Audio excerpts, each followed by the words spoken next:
Alright,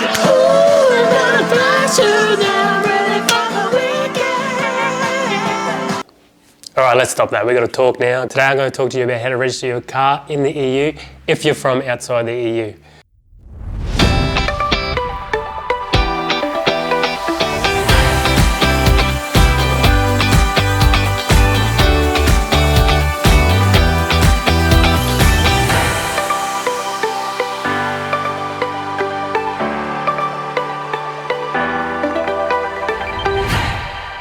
Last August we moved to Europe from Australia. We had no visas, no passport, no residency, no EU passport, just our Australian passport, and that's all we had. And we basically bought a van in the Netherlands and wanted to register it. Now this is where we came across a bit of a struggle, and we did do months and months of research on this. Our original plan was to go to Germany, get residency there and register the car in Germany. Our second plan was still in Germany and had to do with export plates. So you can get export plates in Germany that can last up to 6 months to a year's time.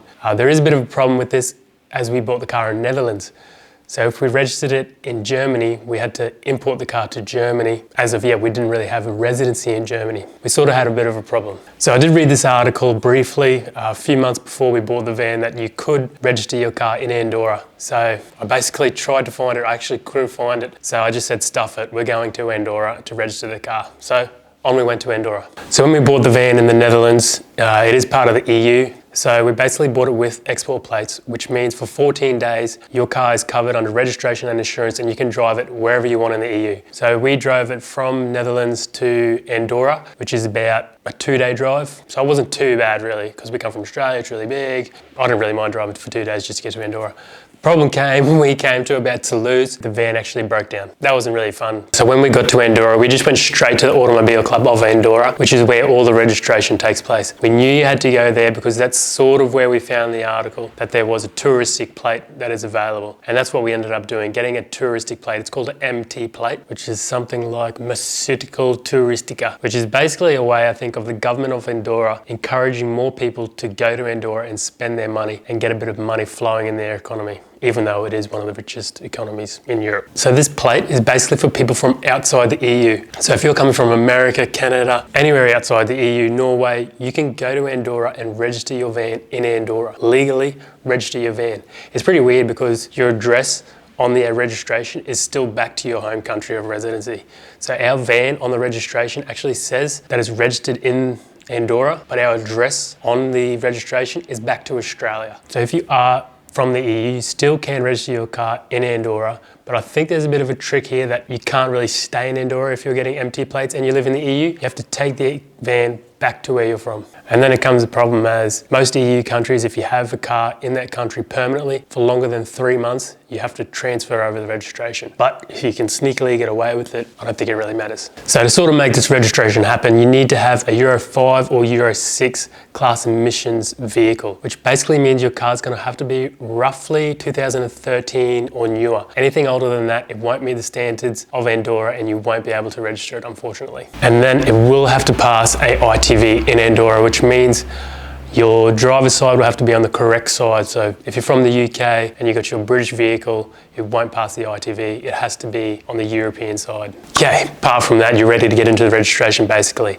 So you rock up to the ACA and they basically say, okay, this is what you have to do. They give you the steps, everything you need to know, information booklet, even though it's in Catalan, it doesn't matter, it's still something. So basically the first thing you want to do, the first thing you have to do is go to the government and get a NEI number, which is like a national number of identification, which sort of certifies, lets the government know who you are and where you're from. So once you have that, which roughly takes about 2 to 3 days and it's absolutely free, you then can start the registration program at ACA. So what ACA is going to need from you is the registration of the vehicle, whether it's an export registration or wherever you bought it from or your residency or whatever. They need to know that that van or car, wherever it's from, is in your name. So you must be the person at ACA to register it. So you're going to need your registration. The next thing you're going to need is an ITV done in Andorra. So unfortunately, I think if you come from another country and you've got an MOT or ITV done, they're just going to scrap that because they want you to spend the money in Andorra. So you have to book in with the ITV in Andorra, which doesn't take long. We booked it in for like the next day and they were fine with that. So you need to book that in and go there, bring your car. They're really friendly friendly, nice. They speak English or Spanish mostly, but they spoke a little bit of English. The ITV, roughly, I think it cost us 60 euros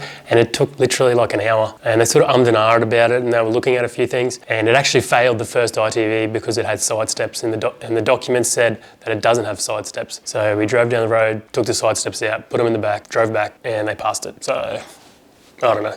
But if that's all it needed to be, well then that's fine with us. So next thing you got to do is pay your import fees because you're actually importing the car into Andorra. Even if you're not going to be in Andorra, your car is registered in Andorra, so you have to pay the importation fees, which is only 4.5%, and that's tax on everything in Andorra is only 4.5%. The amount of deals you get there on camera gear, sporting equipment, everything is so much cheaper than anywhere else in Europe we've seen. So wherever you come from, especially if you're bringing your car from an EU country, you need to get what is called a T2 export document, which basically states that your vehicle is exporting the EU into a non-EU country because Andorra is not in the EU. So you must get this document at your country of residence or where you bought the car, or the country you bought the car. So if you live in Germany and you're going to take your car to Andorra, you have to go to the German export company, whoever that may be, and then get a T2 document. They stamp it, I believe, and then take it to Andorra at the French border of Andorra. They will stamp it and actually give you tax money back. So whatever you paid in tax, I don't know if they'll give you it all back, but they will give you a certain part of it back. So we actually made a mistake. We weren't aware of this. So when we drove from Netherlands to Andorra, we didn't get this document, unfortunately. And I already paid $2,000 in tax on our van in the Netherlands. So when I arrived in Andorra, they said, well, where's your document? And I said, well, I don't have the document. So they basically, after weeks of them arguing with each other, we basically made a settlement that said I paid about another 10%. So it was sort of like I was buying the car in Andorra, which sort of was a real bummer because then I ended up paying another €1,000 in tax, which I didn't really want to do in order to get the registration done and get things actually moving. We just wanted to get it done and that's all we had to do. So that to me is probably the number one priority. That's the most important thing you need is that T2 document from wherever you come from or where you bought the car, whatever country it is, you need that document to save you money. That is the biggest number one priority. And we were actually planning on going back to the Netherlands to actually get this document until we realised that our 14-day export registration had ran out, so we couldn't even do that, and we looked tirelessly on different ways we could try and get the van back to the Netherlands to try and save us money. We even looked at shipping the van back and that just wasn't feasible. So make sure you have that document. That's the most important thing. So finally, you're nearly there. You just need to get an insurance company in Andorra. You can't have any other insurance company from outside Andorra. It has to be inside Andorra. So we went with Assurance Generale, which was €600 for the year. And speaking to other people in Germany, they were paying around €800 a year for insurance. So I feel like we got the better end of the deal finally on this one. So basically, because you don't have the plates yet, the insurance company will just give you a certificate saying, okay, we are certified to insure these people in their van. So you take that back to ACA, the Automobile Club. So basically ACA says, all right, that's all your registration papers you need so they can file it to the government and give you a yellow card. So your yellow card will basically say the details, your registration, the type of vehicle, your name and where your address is. So you then take that back to the government and file all your paperwork finally with them. So it takes a tiny bit longer than what they say it's going to take. It took about 5 days.